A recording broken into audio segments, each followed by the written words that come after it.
Good evening, my friends.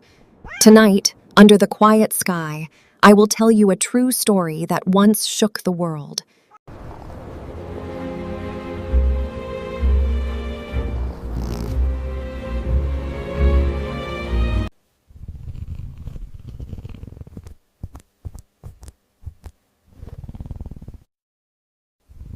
You see, long before the invention of kibble, the royal cats of Egypt prized the apple for its snap and sweetness.